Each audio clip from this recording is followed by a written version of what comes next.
선생님, 제가 뭘 잘못했습니까? 왜 이런 일이 생깁니까?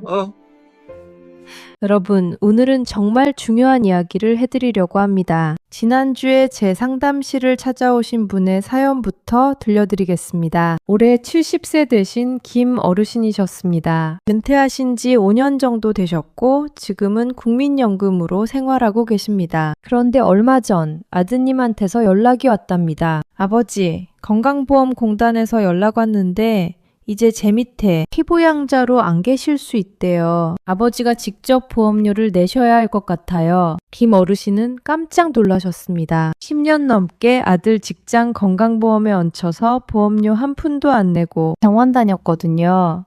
갑자기 왜 내야 한다는 건지 이해가 안 되셨대요. 자세히 알아보니까 이런 사정이었습니다. 김 어르신은 국민연금으로 한 달에 100만 원 정도 받으십니다. 1년이면 1,200만 원이죠. 그리고 평생 모아둔 돈을 은행에 넣어놨는데 거기서 이자가 나옵니다. 1년에 900만 원 정도요. 원금 1,200에 이자 900을 더하면 2,100만 원입니다. 기준이 2,000만 원인데 100만 원을 넘긴 거예요. 그래서 피부양자 자격을 잃게 된 겁니다. 김 어르신은 제게 물으셨습니다. 선생님, 제가 뭘 잘못했습니까? 돈 많이 번 것도 아니고 그냥 평생 모은 돈 은행에 넣어뒀을 뿐인데 왜 이런 일이 생깁니까? 그 순간 정말 말씀드리기가 힘들었습니다. 왜냐하면 김 어르신이 잘못하신 게 하나도 없거든요. 다만 제도가 바뀌고 있는 겁니다. 그래서 오늘은 여러분께 건강보험료에 대해서 꼭 알려드려야 할 내용을 준비했습니다. 지금 무슨 일이 벌어지고 있는지, 앞으로 어떻게 바뀔 예정인지, 그리고 우리는 어떻게 준비해야 하는지 말씀드리겠습니다. 먼저 솔직하게 여쭤보겠습니다. 여러분 중에 건강보험료가 정확히 어떻게 계산되는지 아시는 분 계십니까? 아마 대부분 모르실 겁니다. 저도 이 일을 하기 전까지는 몰랐습니다. 왜냐하면 정말 복잡하거든요. 지금까지 건강보험료는 등급제라는 방식으로 계산됐습니다. 특히 직장에 다니지 않으시는 분들, 그러니까 지역가입자분들이 이 방식으로 보험료를 내셨어요. 어떤 방식이냐면요. 여러분이 가진 집, 자동차, 그리고 소득을 전부 점수로 환산합니다. 그리고 그 점수를 무려 60개 등급으로 나눕니다. 1등급부터 60등급까지 줄을 세우는 거죠. 예를 들어서 총점이 500점이 나오면 15등급, 보험료 84,000원. 이런 식으로 정해지는 겁니다. 그런데 여기서 큰 문제가 생깁니다. 계단식 구조 때문에 생기는 불공정함입니다. 상상해보세요. 15등급 구간이 재산 점수 500점부터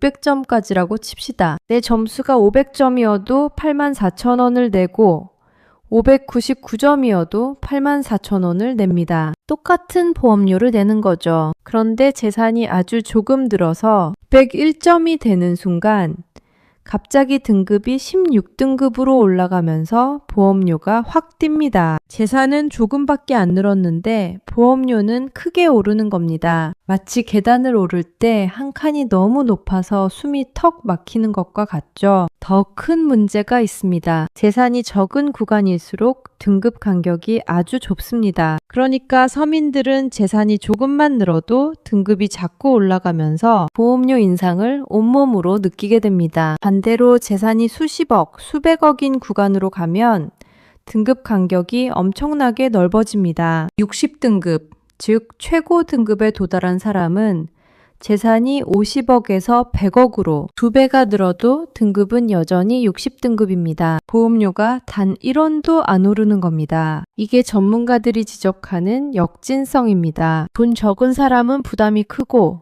돈 많은 사람은 부담이 상대적으로 작은 거꾸로 된 구조였던 거죠. 여러분, 억울하지 않으십니까? 나는 가진 게 별로 없는데 왜 이렇게 보험료가 비싸지 하고 화내셨던 분들 계시죠? 그 느낌이 틀린 게 아니었습니다. 시스템 자체가 그렇게 되어 있었던 겁니다. 그래서 정부가 발표했습니다. 이제는 이 낡은 60개 등급을 없애겠다고요. 이게 바로 정률제 도입입니다. 정률제가 뭐냐고요? 쉽게 비유해 드리겠습니다. 지금까지의 등급제가 구간마다 요금이 정해진 지하철 구간 요금제라면 바뀌는 정률제는 내가 간 거리만큼 정확히 미터기가 올라가는 택시 요금제라고 보시면 됩니다. 이제는 당신은 15등급이니까 얼마다가 아니라 당신의 재산이 3억 원이군요, 그럼. 거기에 정해진 비율을 곱해서 얼마를 내세요. 이렇게 계산하는 겁니다. 기존에는 재산 점수를 환산해서 등급을 정하고 고정 금액을 부과했다면 앞으로는 재산 가액에 정해진 비율을 곱해서 보험료를 내는 겁니다. 이렇게 되면 어떤 일이 벌어질까요? 여기 집값이 조금 올라서 500만 원 정도 재산이 늘어난 분이 있습니다. 지금까지는 이 500만 원 때문에 등급이 한 단계 올라가서 매달 보험료를 3만 원씩 더 내야 했을 수도 있습니다. 1년이면 36만 원입니다. 재산은 500만 원 늘었는데 세금이 36만 원이에요. 억울하죠. 하지만 정률제가 되면 늘어난 500만 원에 대해서만 정해진 비율만큼만 더 내면 됩니다. 계단턱에 걸려 넘어지는 일이 사라지는 겁니다. 반대로 수백억 자산을 가진 분은 어떻게 될까요? 지금까지는 재산이 100억에서 200억이 되어도 최고 등급 상한선에 걸려 있어서 보험료 변동이 없었습니다. 하지만 정률제가 되면 늘어난 100억 원에 대해서도 비율을 곱해서 보험료를 더 내야 합니다. 물론 상한선을 어떻게 정할지는 아직 확정되지 않았습니다. 하지만 방향은 이쪽입니다. 가진 만큼 내는 구조. 이게 이번 개편의 핵심입니다. 그런데 여러분, 여기서 잠깐입니다. 나는 서민이니까 무조건 보험료가 내려가겠네 하고 안심하시면 안 됩니다. 세상에 공짜는 없습니다. 한쪽이 좋아지면 다른 쪽은 조심해야 합니다. 바로 소득 파악 방식이 바뀌고 있기 때문입니다. 지금까지는 이상한 일이 있었습니다. 건강보험공단이 여러분의 소득을 실시간으로 알 수가 없었어요. 그래서 국세청이 이 사람 2년 전에 얼마 벌었어 하고 알려주면 그제야 그 2년 전 소득을 기준으로 보험료를 매겼습니다. 여기 자영업 하시던 분이 있습니다. 2023년에는 장사가 잘 돼서 1억 원을 버셨습니다. 그런데 2024년에 경기가 나빠져서 적자가 났고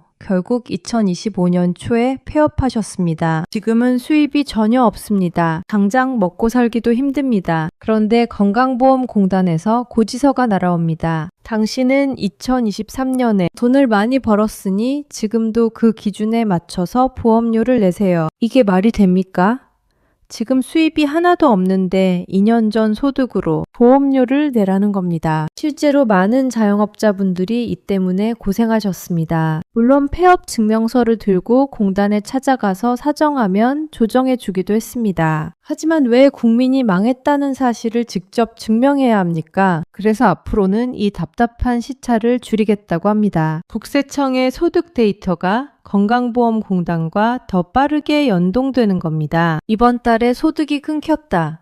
그럼 훨씬 빠르게 보험료가 줄어듭니다. 은퇴하신 분들, 사업 접으신 분들에게는 정말 다행인 소식입니다. 하지만 반대로 생각해 보십시오. 소득이 갑자기 늘어나면 어떻게 될까요? 지금까지는 소득이 늘어도 보험료가 오르기까지 1년에서 2년의 여유가 있었습니다. 월급이 올랐는데 건강보험료는 그대로네 하며 좋아하셨던 적 있으시죠? 이제는 그럴 수 없습니다. 소득이 오르면 훨씬 빠르게 파악해서 보험료를 올립니다. 버는 족족 가져간다는 불만이 나올 수도 있는 대목입니다. 다음은 정말 민감한 이야기입니다. 요즘 주식하시는 분들 많으시죠? 은행 예금이자 받으시는 분들도 계시고요. 이런 금융소득에도 건강보험료가 붙습니다. 사실 지금도 이미 일부 붙고 있습니다. 다만 기준이 있었어요. 현재는 금융소득이 1년에 1,000만 원을 넘으면 그 초과분에 대해서 건강보험료가 붙습니다. 지역가입자는 이미 이렇게 되고 있어요. 그런데 앞으로는 이 기준이 더 정교해질 가능성이 있습니다. 형평성을 따지면서 금융소득 파악을 더 꼼꼼히 하겠다는 겁니다. 구체적으로 어떻게 바뀔지는 아직 확정되지 않았습니다. 하지만 방향은 분명합니다.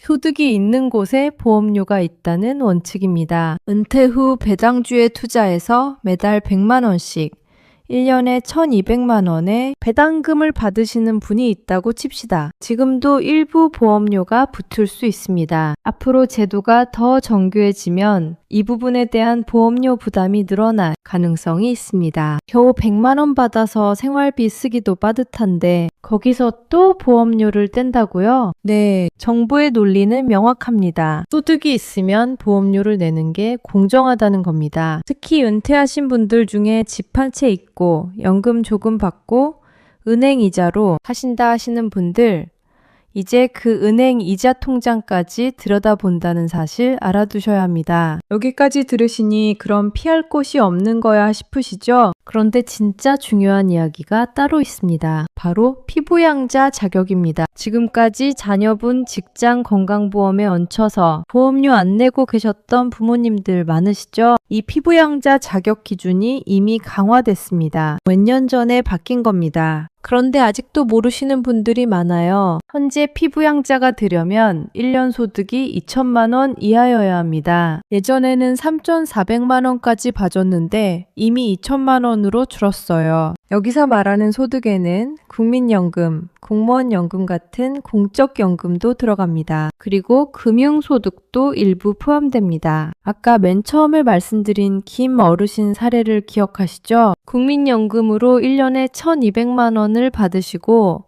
은행 이자로 900만 원을 받으셨습니다. 합치면 2,100만 원이에요. 2천만 원을 넘었습니다. 그래서 피부양자 자격을 잃게 된 겁니다. 피부양자 자격을 잃으면 어떻게 될까요? 지역가입자가 됩니다. 그러면 여러분이 가진 집과 자동차에도 건강보험료가 붙습니다. 한 푼도 안 내시던 분이 갑자기 매달 20만 원, 30만 원씩 고지서를 받게 되는 겁니다. 1년이면 360만 원입니다. 연금 몇백만 원 더 받으려다가 건강보험료 폭탄을 맞는 겁니다. 이게 지금 벌어지고 있는 일입니다. 다음은 퇴직금 이야기입니다. 직장 다니시다가 퇴직하실 때 은행 직원이 이렇게 말하죠. 고객님, 퇴직금 일시금으로 받지 마시고 연금으로 받으세요. 세금을 30%, 40% 깎아줍니다. 네, 맞는 말입니다. 국가는 여러분이 노후에 돈을 한꺼번에 써버릴까봐 세금 혜택을 주면서 연금 수령을 권장합니다. 그런데 여기에 함정이 있을 수 있습니다. 세금은 깎아주는데 건강보험료는 오히려 더 낼 수 있다는 겁니다. 현재 법체계상 연금소득에는 건강보험료를 부과할 수 있습니다. 여기에는 국민연금뿐만 아니라 퇴직연금도 포함될 여지가 있어요. 다만 지금 당장은 건강보험공단이 퇴직연금에는 보험료를 안 매기고 있습니다. 행정적으로 유예하고 있는 거죠. 하지만 전문가들이 계속 지적합니다. 국민연금 받는 사람은 건강보험료 내는데 왜 퇴직연금 받는 사람은 안 걷어요? 이거 형평성에 어긋나잖아요. 앞으로 어떻게 될지는 아무도 모릅니다. 확정된 게 없습니다. 하지만 형평성이라는 원칙을 따지면 언젠가는 이 부분도 논의될 가능성이 있습니다. 퇴직금 2억 원을 일시금으로 받으면 퇴직소득세 한 번 내고 끝입니다. 퇴직소득은 건강보험료 부과 대상이 아니니까 건강보험료는 안 냅니다. 반면에 연금으로 받으면 매달 200만 원씩 10년간 받는다고 칩시다. 퇴직소득세는 30% 깎아줍니다. 좋죠. 하지만 만약 훗날 건강보험료가 부과된다면 매달 건강보험료가 나갈 수 있습니다. 세금 깎인 것보다 건강보험료로 내는 게 더 많아질 수도 있는 겁니다. 다시 말씀드리지만 이건 아직 확정된 게 아닙니다. 가능성에 대해서 알아두시라는 겁니다. 여기까지 들으시니 머리가 복잡하시죠? 그래서 도대체 나는 오르는 거야? 내리는 거야? 이제 정리해 드리겠습니다. 이번 변화로 누가 유리하고 누가 불리한지 말씀드릴게요. 먼저 유리한 분들입니다. 재산도 적고 소득도 적으신 분들입니다. 특히 갑자기 은퇴하거나 폐업해서 소득이 뚝 떨어진 분들이요. 이분들은 정률제 도입과 소득 파악 개선 덕분에 건강보험료가 빠르게 줄어들 겁니다. 이제야 나라가 내 사정을 알아주네 하실 겁니다. 다음은 애매한 중산층입니다. 서울에 집 한 채 있고 적당한 연금 받으시는 평범한 분들이요. 이분들은 경우에 따라 다릅니다. 재산 보험료는 줄어들지만 금융소득이나 연금에 붙는 보험료가 늘어날 수 있거든요. 결국 집값 오르는 속도보다 소득 파악이 더 정교해지면 조금 더 내거나 비슷할 가능성이 있습니다. 마지막으로 불리한 분들입니다. 고액 자산가와 금융소득이 많으신 분들, 그리고 피부양자 기준을 넘으신 분들입니다. 고액 자산가 분들은 지금까지 상한선 덕분에 보험료가 일정 수준 이상 안 올랐는데 앞으로는 상황이 달라질 수 있습니다. 금융소득, 생활자분들, 주식이나 예금이자로 사시는 분들도 주의하셔야 합니다. 그 소득이 꼼꼼히 파악될 가능성이 큽니다. 그럼 우리는 어떻게 준비해야 할까요?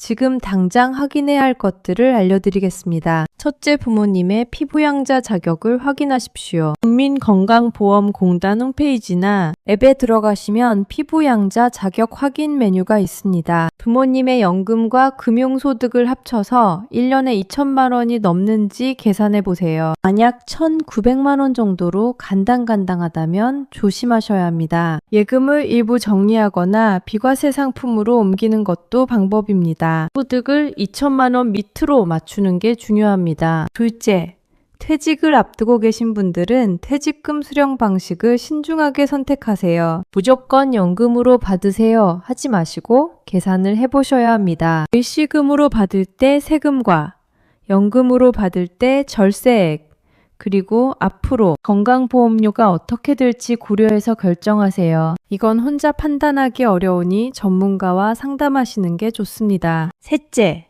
자영업 하시거나 프리랜서로 일하시는 분들은 소득 변동이 있을 때 빠르게 반영된다는 점 기억하세요. 앞으로는 폐업 증명서 들고 공단 찾아가는 수고가 줄어들 겁니다. 하지만 반대로 소득이 늘어나면 그것도 빠르게 반영됩니다. 소득이 생기면 그중 7, 8%는 건강보험료로 나간다고 미리 계산하시고 준비하세요. 넷째, 금융소득이 많으신 분들은 소득 구조를 점검해 보세요. 이자나 배당이 얼마나 나오는지 파악하시고 필요하면 조정하는 것도 방법입니다. 여러분, 오늘 정말 긴 이야기를 들어주셨습니다. 건강보험료 제도가 어떻게 바뀌고 있는지 전체 그림이 그려지시나요? 요약하자면 이렇습니다. 첫째, 불공정한 등급제는 사라지고 가진 만큼 내는 정률제가 도입될 예정입니다. 둘째, 소득 파악이 더 빨라져서 억울한 고지서는 줄어들 겁니다. 셋째,